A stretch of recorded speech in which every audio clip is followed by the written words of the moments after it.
Welcome to the 4 to 5, everybody. I'm Eric Chilton, Chad Silver, Sydney Moore is here. Yes. Happy Thursday. That's almost right. Friday. Almost there. We're so close. I'm just going to start calling it almost there. That's Thursday. And Eric, today was such a beautiful day, and I know it'll be a different story tomorrow. Different story tomorrow, but this weekend it's just fall weather, and it might be a little breezy on Saturday, but 60s and 40s, so a little bit below normal. It'll feel like fall. My parents are coming to visit on Saturday. Oh, so are you excited? I know. I wish it was going to be a little bit warmer for them, but they're headed to Florida. Oh, so you know what? They'll get their taste. They'll be wearing shorts and t-shirts. Yes, that's right. In Wisconsin, 60s here. Right. Yeah, they've been been dealing with freezing temperatures at night, so we're not there yet. No. Yeah.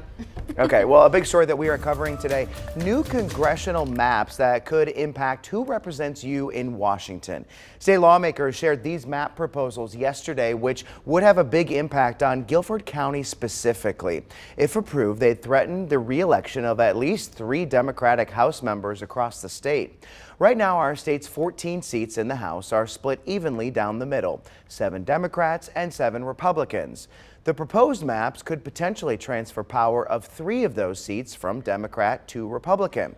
The first option splits Guilford County into 2 districts. The other would split it into 3. Currently, Guilford is in just 1 district. Lawmakers have also released maps impacting state lawmakers. Representative Pricey Harrison, a Democrat who represents Guilford County, says the proposed maps aren't fair to voters. We could do better, and I think the voters would be a lot happier if our legislature really represented North Carolina, the demographics of North Carolina, and it doesn't really, and the politics of North Carolina, and it doesn't. The Republican bill sponsors defended the maps, writing, "This map adheres to established redistricting principles and complies with all legal guidelines. We look forward to voting on this proposed legislation next week." Well, voters are out at the polls taking advantage of early voting. Today is day 1 of early voting, and there's a lot to vote for in this year's municipal elections. The State of Board Elections Office says there's plenty benefits when voting during this period. One being that you can register to vote and vote at the same time. That's something you can't do on actual election day, November 7th. Early voting is running until November 4th.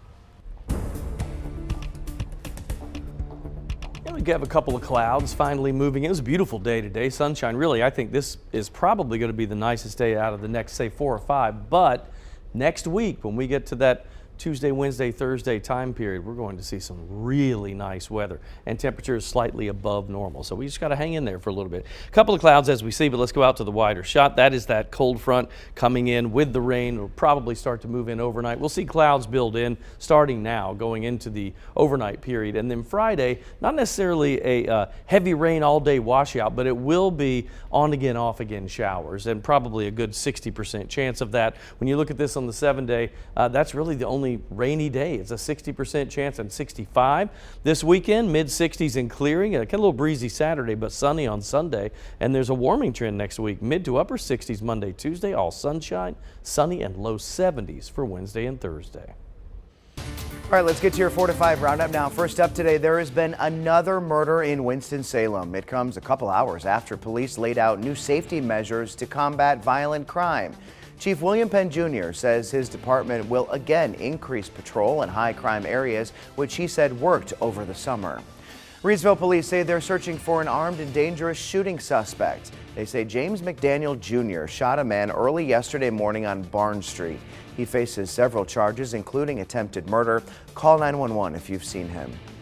A High Point man connected to a deadly home invasion and kidnapping is facing more charges. Thomasville police say 21-year-old Zycorin Little now faces an attempted murder charge in a case where a 15-year-old was shot 2 years ago. Investigators say the shooting was gang-related. Little is currently in jail waiting for his next appearance. The Forsyth County Sheriff is hoping a small pay raise for some staff will attract prospective employees. This afternoon, County Commissioners approved a $1 an hour raise for detention officers who work overnight. They gave those same officers a $2 an hour pay bump last year. Commissioners also approved cutting 4 positions to cover the pay increase. It's a big day tomorrow. We are teaming up with Greensboro Urban Ministry for our Food to Families drive to help restock pantry shelves. We're collecting food donations at multiple Harris Teeter, Food Lion, and Walmart locations tomorrow and Saturday. For the full list of locations and the most needed items, visit WFMYnews2.com. We'll be right back.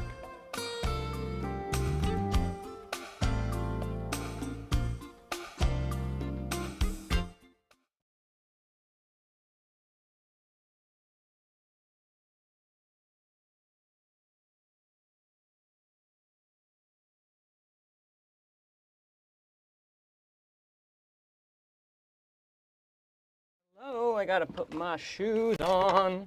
Hello, I'm coming. I have no shoes. I must have shoes. Thank you.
There's a new Western in theaters right now. It's based on a book called Killers of the Flower Moon. Leonardo DiCaprio and Robert De Niro star in the film. That's right. It sounds good, but there's one thing. It's 3.5 hours long, Chad. And to some, this is good, but for others, it could be a deal breaker. WFMY News 2's Manning Franks has you covered in this week's movie review.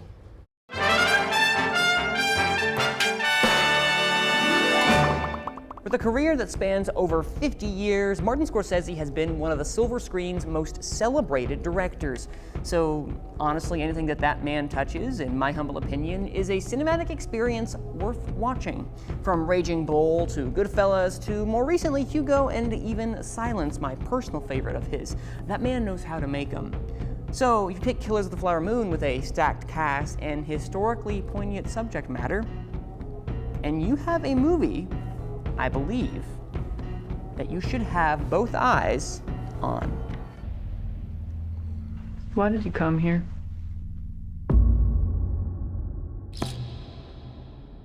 I work with my uncle. You scared of him? Oh, he's the nicest man in the world. Based on the lauded novel of the same name, Killers of the Flower Moon follows the serial murders in the 1920s of members of the Osage Nation by power-hungry white men. Money flows freely here now. I do love that money, sir.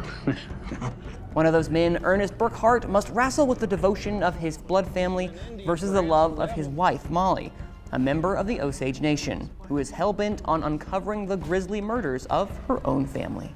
Killers of the Flower Moon brings Martin Scorsese's consistent film partners, Leonardo DiCaprio and Robert De Niro, back into the fold. However, it is Lily Gladstone that actually is the undeniable scene stealer. As Molly, Gladstone carries herself with such intense magnetism that it's hard to look away even when she's acting opposite her Oscar-winning co-stars. Still, DiCaprio and De Niro give reliably full-throated performances. And, not surprisingly, Scorsese effectively juggles the complexities of all these interpersonal relationships. Without question, Scorsese could direct a film in his sleep, yet when it comes to subject matter that he is passionate about, it shows. Flower Moon brings that to a beautiful culmination of passion and expertise. Yet it's not without its flaws. At its core, the emotional weight of the true story fluctuates in effectiveness because, in part, of Scorsese's own lofty ambition. What feels like branching narratives best served as a mini-series loses some of its shine by the time the last scene plays, nearly 3 hours and 30 minutes later. Now, don't mishear me, by no means is this film bad or even uninteresting. I merely feel like there are some things that should have been left on the cutting room floor at the end of the day. Granted, I probably will still want to rewatch this, not because I have an undying love for the movie, but because there is just so much to unpack, which can be both a good thing for some and a bad thing for others. As a result, I'm giving Killers of the Flower Moon a for you to decide. You can currently watch it only in theaters. All right. Yes. So let's start with how long Let's the movie is. unpack. Yeah, let's unpack. So what is your deal kind of with 3.5-hour movies? As I've said before, most people, as I've told, you can justify as long as you want to be for a movie. You have to earn that runtime, though. For me, I love movies. I can sit for a 3-hour movie if it earns it. If you get 3 hours and 30 minutes, I'm going to be looking at the time, making sure, okay, have you earned those extra 30 minutes? And Scorsese, as a legendary director as he is, I feel like he doesn't from a personal perspective. So I like what you said, and correct me if I've misheard, but it would have been good as a series, you said, right? There is so much, as I was saying, and I keep using the word to unpack, because there is a lot. It's like you have a box and a box and a box and a box in order to try to unravel everything that he's trying to throw at you, the audience. And it's good to be able to have some more digestible chunks, which with a miniseries I feel like would have served it so well. Interesting. Very 30 nice. minutes longer than Titanic. Yes. Wow. Oh, so it is a little longer than Titanic. Not I knew it was exactly around 30, that. but Well, yes. within- What about Avengers, the last one? I think it's roughly around there. Around I'm not there? sure how long Avengers Endgame is, but it's roughly around that Okay. time. So it is a long sit. Not that it's a bad movie by any stretch of imagination. It is gotta just see one it. you have to commit to a long chunk of time. I know for me, I'm not sure I can sit through 3 hours and 30 minutes again, unless I have that time to really sit and see, because everyone's fantastic. They're on their A game in this movie, and Scorsese, as we know, is a director of Names. Goodfellas, Hugo, Yes. Silence, Casino. He's a great director. So it's just more like, can you commit that long? All right. Thanks, Manning. All right, to most of us, as you know, it is spooky season, but for many writers and actors, it's been a season of sacrifice and uncertainty. That's right. The Hollywood strikes have placed many in a bind financially and brought their creative flows to a screeching halt. Despite this, some actors have found new spooky ways to use their talents. If you dare to walk through Grizzly Gardens here in Valencia, there are tons of people behind this project who have been out of work, who are just eager to get those creative juices flowing once again. And they're willing to show you and even scare you with what they got. No work to be done and no normal paycheck has been a haunting reality for film and TV industry professionals. I've been out of work for almost 8 months. I'm a single father trying to get a kid through college, and it's hard. Mike Burrell has been a prop maker for almost 3 decades. In that time, he has never been out of work for this long. It was never like this, ever.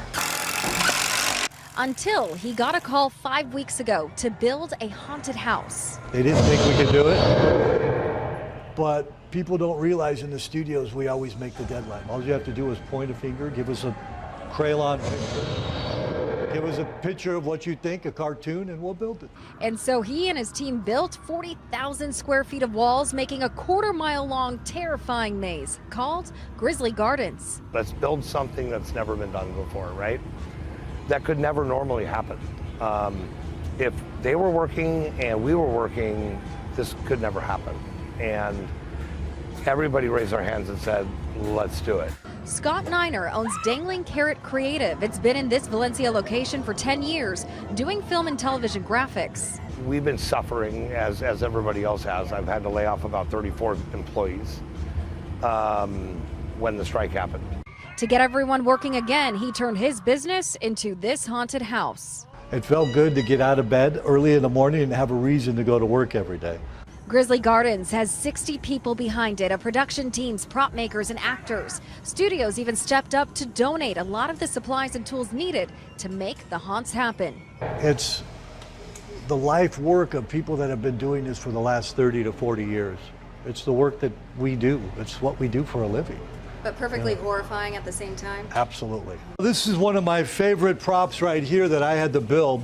This is a trap picture. There's a picture on the other side of this. So when people are looking in that picture,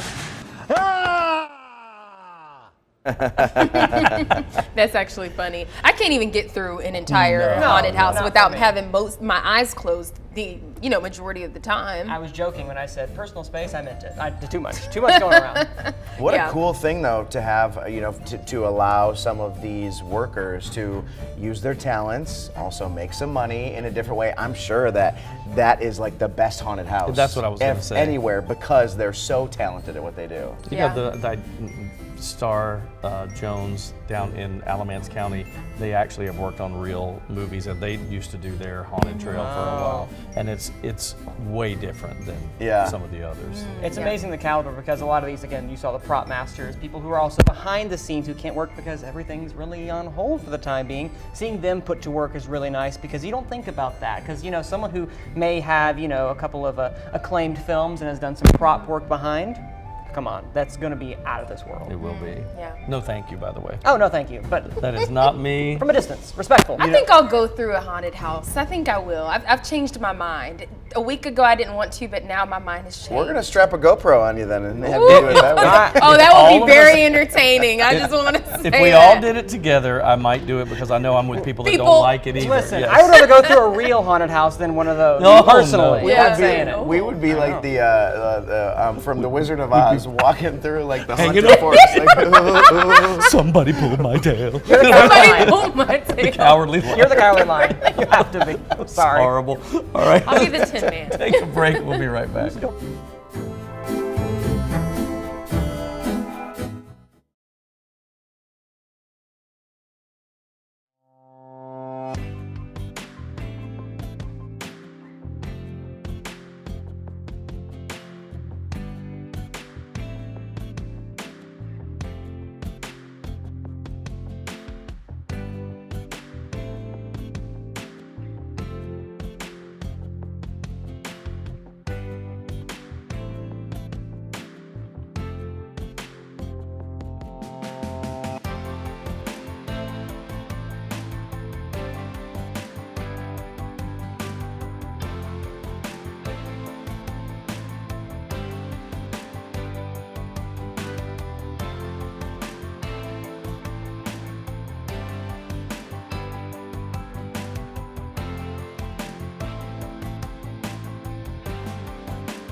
We'll look at our temperatures today, and really comfortable. We talked about hitting that upper 60s to low 70s, and that's where we are. 69 degrees in Burlington, 70 in High Point. Lexington, you're at 71. We have 69 in Asheboro and 66 in Mount Airy. It is cool, but comfortable out there. A couple of clouds start to build in now ahead of the next front, and our winds will be mostly out of the south. A lot of the rain with this does not look that impressive, right? Most of it is pushing back up to the north. But don't let that fool you. We think a lot of this will develop as that system moves by. So your Friday looks kind of like an on again, off again showery day. Will we see heavy rain? You might see a period of it here or there, but to me, this is moderate to light, but it's just kind of annoying, right? 60% chance, rain at times, and can happen anytime. Clearing out though Saturday, a little breezy in 66, Sunday, sunny 64. Next week, mid to upper 60s Monday, Tuesday, but it's all sunshine Monday through Thursday, and we get to the low 70s for Wednesday and Thursday under sunny skies.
Welcome back. You may have seen many posts on social media about cheap finds on Temu. Now, the online marketplace is emerging, but it brings many concerns and questions. Some people have reached out asking if it's safe to use.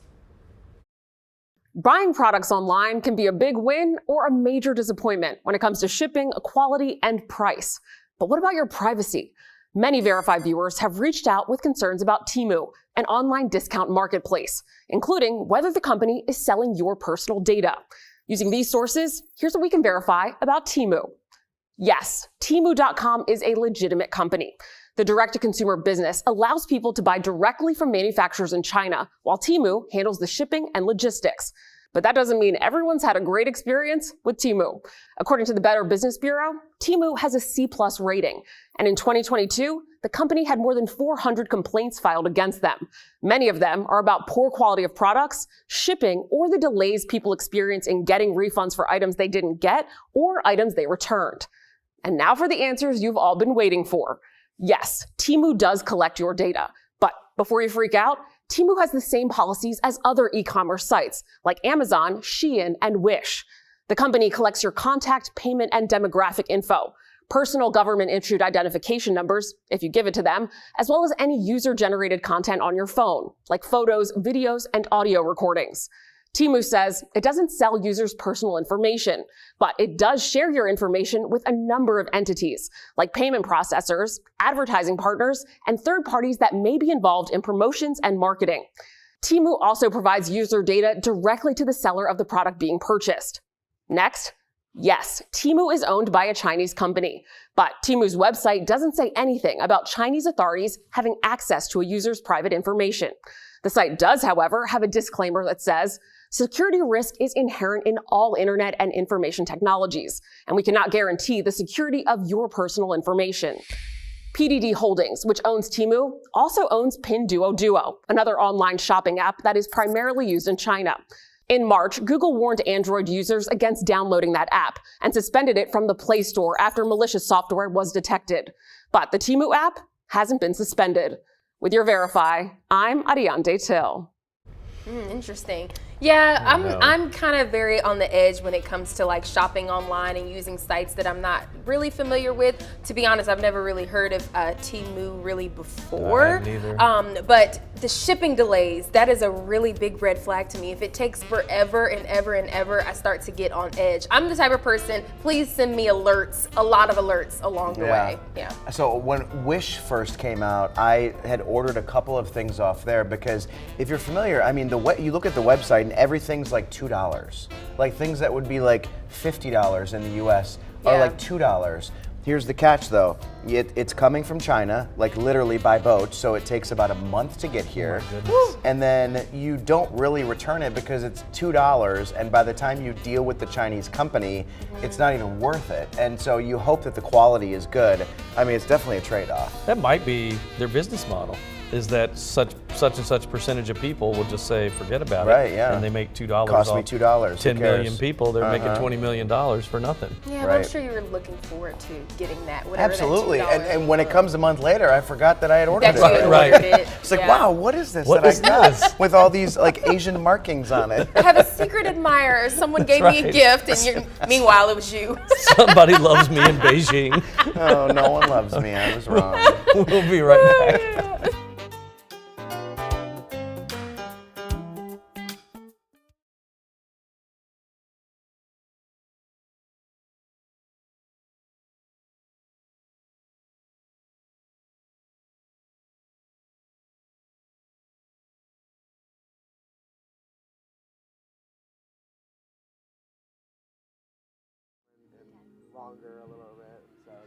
Hey, mic check 1 2 3 4 5 6 7 8 9 10. Mic check, mic check, mic check, mic check 1 2 3.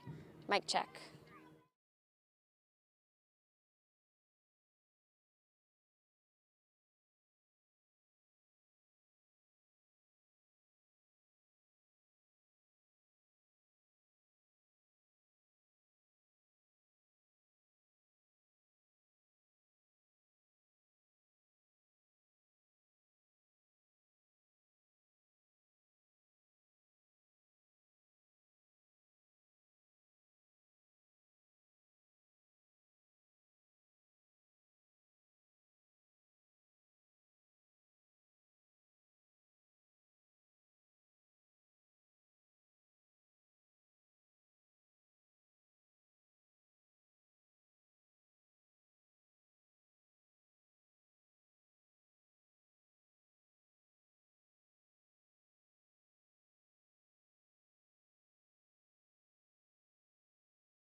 Well, welcome to your 4 to 5. The time now is 4:30. And we're glad that you are here. One of the big stories we are following today, President Biden is preparing a rare primetime address tonight from the Oval Office to explain the U.S. response to the conflict between Israel and Gaza. It comes as the war seems to be on the verge of intensifying. Israel's defense minister told troops gathered at the Gaza border they will soon see Hamas territory from the inside, signaling a ground invasion could come soon. The Israeli military has updated the number of hostages being held by Hamas to more than 200. Devastated family members are calling for their immediate release. Stop now and release all children, babies, elderly, women that are not part of this war. Prime Minister. A day after President Biden's visit, Britain's Prime Minister arrived in Israel to show his support. I'm proud to stand here with you in Israel's darkest hour. As your friend, we will stand with you in solidarity. He also mourned innocent Palestinian civilians caught in the crossfire of Israel's blistering airstrikes on Hamas in retaliation for its brutal October 7th terrorist attacks. Israel has agreed to allow humanitarian aid into Gaza to relieve the suffering of civilians, while Hamas continues to fire rockets across the border. Here in Tel Aviv, we've been hearing sirens sounding the alarm. This resident showed us debris he says came from a rocket intercepted by Israel's Iron Dome defense system. He says it's up to Hamas to end this war. When we put down our weapons, they attack us. If they put down their weapons, there will be peace. Israel had originally said it would allow no aid into Gaza until Hamas releases the hostages. But with more than 1 million Palestinians displaced from their homes, the first delivery of food, water, and medicine could begin arriving tomorrow. Tina Kraus, CBS News, Tel Aviv. And you will be able to watch that live primetime address by President Biden right here on WFMY. It is set to start around 8 p.m. Meantime, the U.S. State Department says it's watching carefully to make sure aid arriving in Gaza gets to civilians, not Hamas. So we're watching clouds start to move into the area. That'll be the case heading into the overnight, and then we get the rain on Friday. Now, one thing I can say, looking at the models, this is a little deceiving because a lot of the energy, or at least the rain associated around the low pressure center, that is to the north. But don't let that fool you, because we'll still see those showers developing along that cold front as it moves in, and they'll just be moving, and it's sort of in waves. So Friday could be a day where you may see a heavy shower or two for a few minutes or for a little while, then it goes back to light or moderate, but it's just kind of an on and off type of situation. You really can see that on the high resolution futurecast. See, here we go. We'll stop this one right. That's about noon tomorrow. Then you see yet another wave move through. That's about 6 o'clock, and still yet again. We think though overnight, Friday night, maybe even as late as, let's say, 10 or 11 o'clock, you'll probably start to see some gradual clearing. And your weekend is not bad. It's very fall-like. So we'll go with the mid-60s for the most part and kind of a rainy Friday. Still mid-60s for your weekend, a little breezy on Saturday. Lots of sun though Sunday through Thursday of next week. So really it's only a temperature forecast. Mid to upper 60s Monday, Tuesday, Wednesday, Thursday, absolutely beautiful. Low 70s and mostly sunny skies. Well, here's something new, Thursday football fever. We even made a new graphic for it. Our game of the week between Southern and Eastern Alamance was supposed to be played tomorrow night, but rain has moved it ahead to tonight. WFMY News 2's Amanda Ferguson is live at Eastern with a preview. Hey, Amanda. Hey, Chad. Yeah, we had to move this game up because of the potential weather coming. Eastern Alamance hosting Southern Alamance. I am joined by Charlie here. He is a receiver on the team. Moving this game up a day, how does that impact you guys? It just kind of, we kind of had to cut practice a little bit longer each day to kind of get prepared, and then everybody just wants to play the game, so it's like it got it closer for us so we can go ahead and get the nerves out, go ahead and play the game and hopefully win, try our best. So. A pretty important game coming up. I mean, it is our game of the week, but you guys are also both coming into this 7-1. How do you guys make sure you're the team that comes away with that extra win? Well, playing against Southern is always more tense. There's always moments where you can get chippy, but we just got to stay mentally prepared and stay disciplined. Don't take unnecessary penalties that we don't need to, and ultimately just don't beat ourselves, because that's the only team that we can beat us is ourselves right now. Playing a team like this, is it a little bit different to prepare for? Yeah, I mean, their offense is different, and then just like the whole stigma of the week leading up to it is different because you know what's going to happen on Friday. You know there's going to be some moments where you just want to go hit someone when you're not supposed to, but you know you got to stay focused and you got to just have better discipline in them. Well, good luck tonight. This is one of the top receiving guys in the conference, right? Yeah. We hope to see a bunch of that on our news tonight on WFMY News 2 at 11. Southern and Eastern kickoff here at 7 p.m. tonight. Amanda, thanks. Nearly 24 games have been moved up to tonight because of that weather. We've got a full list on our website. Let's get to your 4 to 5 roundup now. After seeing that he may not have enough votes, Congressman Jim Jordan agreed to cancel a third round of voting for the House Speaker's race. For now, Jordan is now backing a plan to give Speaker Pro Tem and North Carolina Representative Patrick McHenry expanded power to preside over the House. President Biden is encouraging the House to move swiftly as he expects to ask Congress for $100 billion in aid for Israel. Former Trump attorney Sidney Powell took a plea deal in a Georgia courtroom today. Georgia prosecutors accused Powell of helping tamper with voting machines in Coffee County. A part of the plea, Powell will get 6-year probation and a $6,000 fine, that is. Now, Powell is one of 19 people charged with crimes tied to the 2020 presidential election in Georgia. Now, Trump and other co-defendants have all pleaded not guilty. Plus, Guilford County commissioners plan to swear in a new member today. Brandon Gray is expected to fill the seat left open by James Upchurch. The County Democratic Party nominated him earlier this week. He has no prior political experience. He lost in his previous runs for the state house. Commission Chair Skip Alston endorsed him just last week. And the U.S. Education Department says that more than 300,000 people were given incorrect information about their student loan repayments. The agency says it's affecting some borrowers, a part of the new income-based repayment plan called the SAVE plan. Now, affected borrowers have since been placed on forbearance until corrections are made. 3-time Grammy winner Bad Bunny announced his next tour that kicks off in February. It includes 47 shows, including one in Charlotte on May 10th.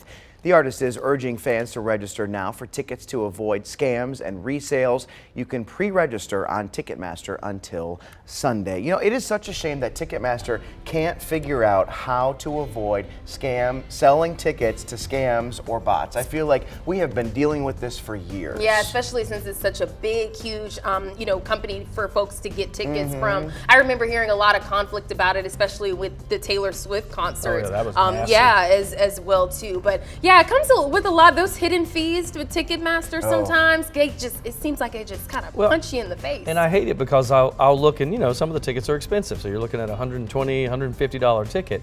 Then you go, okay, so I want 2 of those, and then check out, and it's $680. And you're left like, what are you talking about? At that point, you go grab your glasses and a notepad. Like, let me calculate all of this because this doesn't make any sense. If I stop eating for 3 weeks, right? I mean, you can go see right for a 3-hour night, right?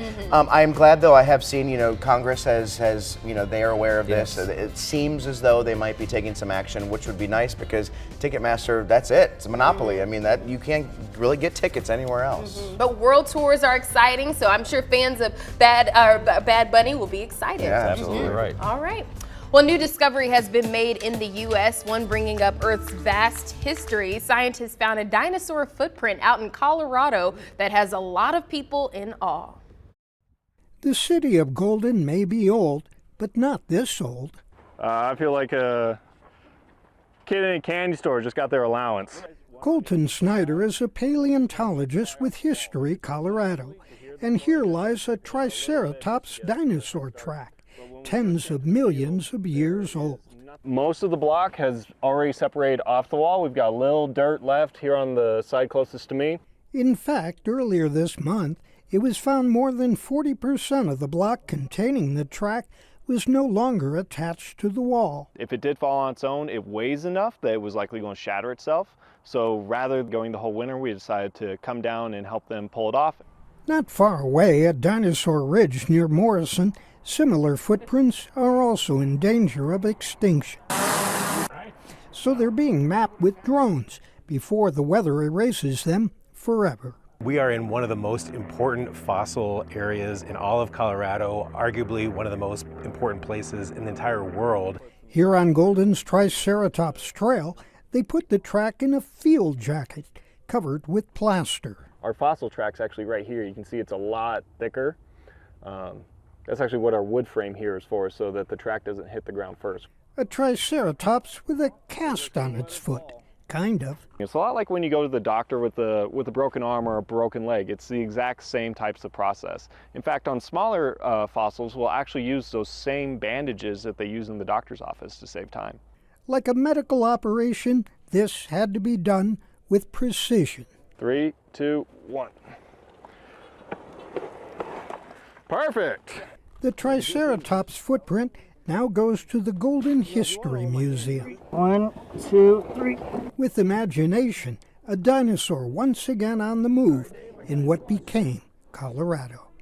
Aww. And what cracked me up about that was, I mean, I know they have to be gentle with it, but it just kind of plopped out. I said, that's your dinosaur It's been foot. there for how many millions of years, right? It's amazing. incredible to me that they're still finding relics or, dinosaur bones. Still, I mean, I guess I would have figured that we would have had the whole country mapped out by now. I'm still waiting. You know, I know Jurassic Park, I think that can happen at some point with all this cloning and things. Like real life Jurassic Park. Wait, like actually, if they could get a DNA sequence that's intact, they could grow something. I mean, I think that's possible. Or we're right there at it, I would say that. I don't know. Yeah, a zoo with dinosaurs, yeah. That would be interesting. Incredible. I agree with your point to see that we keep on finding these things because you learn a lot about this, like, in school and growing up. And so to actually see and witness these types of discoveries is pretty interesting. It makes you kind of want to, somehow take some artifact or something and be like, I just want to take it home. Yeah, look at that little piece of history. Watch out, she's going to be stealing artifacts. I didn't want it to come out like that. I realized I'm like, I do not want to steal Sydney in the any museums. artifacts. Someone will Sneaking come around. after me. It's like me with grapes at the grocery store. Yeah. We'll be back.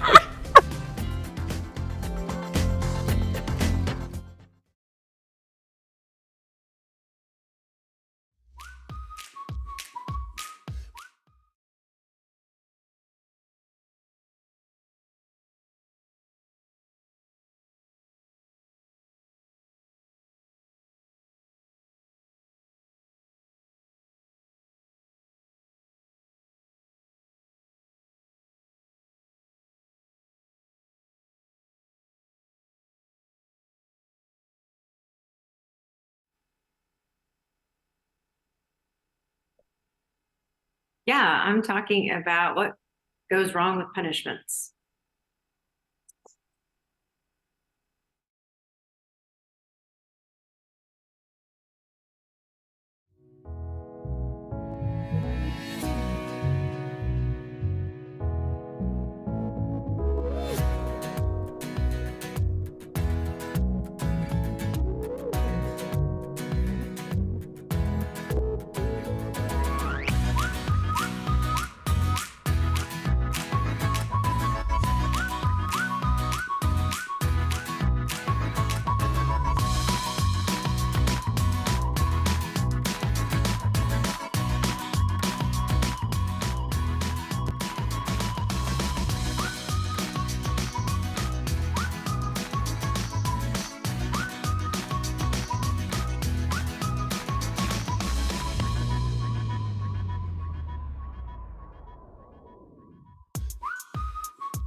It's National Bullying Prevention Awareness Month, and its central message has inspired our next topic, disciplining children. Now, many times bullying can be stopped from its roots at home, and we all know it can be challenging when raising kids, particularly when they misbehave. Sometimes talking to them isn't as effective. Some parents will use consequences or punishments to stop bad behavior. However, there are things to consider when correcting your kids' behavior. This is what Blanca Cobb, who has a master's degree in psychology, and I are talking about today. Blanca, how do punishments come up short? Punishments come up short because they're meant to stop behavior, misbehavior. However, they don't teach appropriate behavior or good behavior. For example, you can tell your kid that your kid hit somebody when they get angry, when they don't get their way. So you give them a punishment to get them to stop hitting, but what are they learning about appropriate behavior or interaction? Or what do they do the next time they feel like striking out at somebody? That's the drawback of punishments, because they stop, they don't teach. Yeah, and what's a common mistake parents make when punishing their children? One common mistake that parents make when they're punishing their kids is that they give out the punishment, they dole out the consequence when they're angry, when they're upset. It's like an immediate response to misbehavior. The problem with this is that sometimes when parents respond when they're angry, they haven't thought it through, and their punishment can be too severe or too strict or too long, more than what it needs to be. It just really depends on what the misbehavior is, and you want to make sure that the consequence or punishment actually meets it. It's not bigger than what the transgression was. Sure, and on the other side of it, what's a mistake that parents make when trying to teach their kid a lesson or just trying to stop their misbehavior overall? That's a great question. And one mistake that I see parents make is that they'll say something that embarrasses or ridicules or humiliates their children. Not to say that all parents have that intention, that's just the end result. For example, if parents are going to post what their kid did on social media and say, this is what they did and this is how I handled it, what do you think out there in social media world? That can be very humiliating and embarrassing for their child, right? Because people are going to know, their friends are going to realize, and it just gets to be a bigger problem. And in my opinion, there's certain things that just need to stay within the family. And I would imagine that if a parent has a problem at work and HR is involved, or their boss has a harsh conversation with them about something, or something doesn't go well, I don't think parents want for their work, their place of employment, to post that on social media. So I just give that as an analogy. It's just sometimes things just need to be handled privately. Blanca, thank you so much for your insight, and you can continue the conversation with Blanca on her Facebook page, Blanca Cobb, body language expert. We'll be right back.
Well, it is Breast Cancer Awareness Month. While the disease most often found in women, anyone can get this. The American Cancer Society estimates that 530 men will die of breast cancer this year. We have insight from a survivor who wants other men to know the symptoms. Quick. Attaboy. That's better. 45-year-old Juan Namnen says the best part about coaching is the relationship with his team. I knew that I wanted to have an impact like my coach had on me. So he went to work for Frankfort High School, where he's been the head baseball coach for 17 years. But in July 2022, he found a lump in his chest. His wife urged him to get it checked out. Doctors said it was stage 2 breast cancer. Complete and utter shock. I was speechless. Breast cancer, or almost any kind of cancer, doesn't run in my family. According to the CDC, 99% of breast cancers diagnosed in the U.S. are found in women. 1% are found in men. Experts say anyone can get the disease, and it can easily go undetected. Unlike for women, there is no breast cancer routine screening for men. Namnen had to get a double mastectomy. Cancer was a big hit to him and his players. So sad, I'd be crying, actually. And I just was like praying for him every night. The coach says he missed 3.5 months of work during his treatment. He's been back at the school for about a year. Players are thrilled to have him back. I think of him as my dad, because, I didn't really have a father figure growing up, and for everybody, he's been a father figure. The coach, now an ambassador for the American Cancer Society, urges men to be in tune with their bodies. When you find a lump, it doesn't hurt anything to check, to feel, to self-test. A process that only takes a couple minutes and could save your life, so you can go back to the people you love. Madeline Wright, CBS News, Philadelphia. Now, the American Cancer Society says around 2,800 new cases of invasive breast cancer will be diagnosed in men this year. All right, let's talk about our forecast, because as we mentioned, the rain is on the way. Now we'll look at our future cast here, so we'll take you forward in time and watch that timestamp on the top right of your screen. Here we go. That's Friday morning, so we stopped this at about 1 o'clock. You can see we've already seen that first wave. So really, early 9 a.m.-ish, we could still see some showers. That will continue, and it's kind of wave after wave, right? There's another one going by Friday evening, and we're thinking by maybe midnight or so, a lot of this will just be a distant memory, and we'll see some gradual clearing. One forecast model only showing about a ½ inch of rain total, but it's the fact that we'll just get it kind of on again, off again, and it kind of lingers, right, across the area. So anywhere from 1/10 of an inch to max, I think, ½ an inch for this rain event. And it is pretty much all day, on again, off again Friday. It's out of here by Saturday. Here's what we see with temperatures. After that, I mean, it's variably cloudy Saturday, and 66 is not bad. Sunday, sunshine, and we're sunny Sunday through Thursday of next week. Mid-60s for Monday, upper 60s Tuesday, warming to the low 70s and sunny. Perfect weather for Wednesday, Thursday. Well, today the world is saying goodbye to actor Burt Young. His daughter recently announced that Young died earlier this month. He was best known for playing Rocky Balboa's best friend and brother-in-law, Paulie, in all 6 movies. He was Oscar nominated for the role. He was the only actor cast who didn't audition. Stallone said he just wanted him. Burt Young was 83 years old.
Now, right now, we're at the heart of Winston-Salem State University, and a representative tells me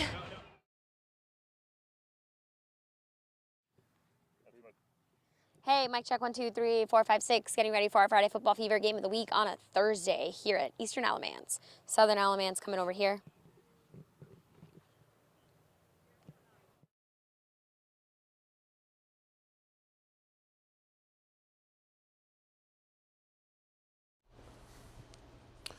Hello, Friday football on a Thursday. Crazy people. 1, 2, 3. Hi, Minnesota, Mississippi, Missouri, Montana, Nebraska, Nevada, New Hampshire, New Jersey. 10-9-8-7-6-5-4-3-2-1, 10-9-8-7-6-5-4. Mic check, 1, 2, 3, 3, 2, 1, 1, 2, 3, 3, 2, 1. Mic check, mic check.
It's been a painful few weeks for the Carolina Panthers and their fans. We all knew it would be a rebuilding year with a new coach, a new quarterback, and a lot of new faces, but I didn't expect an 0-6 start, the worst record in the league. Making that even worse, typically lousy teams rely on the fact that they'll be one of the first to pick in the next year's draft. Not the case here. The Panthers traded away next year's first-round pick to the Chicago Bears as part of the deal to get the first overall pick this year. So even if they ended the season as the worst team in the league, securing next year's first overall pick, that pick now goes to the Bears. So here's the positive news. Even though the Panthers lost to the Dolphins last weekend, there were hints of improvements. The Panthers went up 14-0 early. As Jalen said in his sports report the other day, Bryce Young threw for over 200 yards and had no turnovers while completing 60% of his passes. Keep in mind, this was all against a hot Miami team. Yes, obviously, starting the season 0-6 is a dismal start to any team's year, but I'm remaining optimistic that it can and will only get better from here. That's just my 2 cents. And your 4 to 5. WFMY News 2 at 5 starts right now.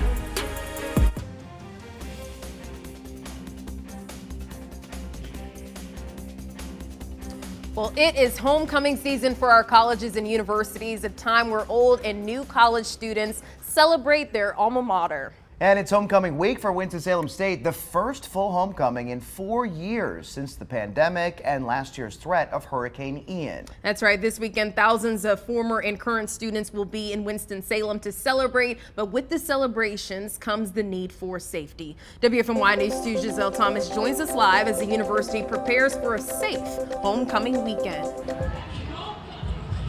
Now we are here at the heart of Winston-Salem State University, and a school representative tells me that they expect to see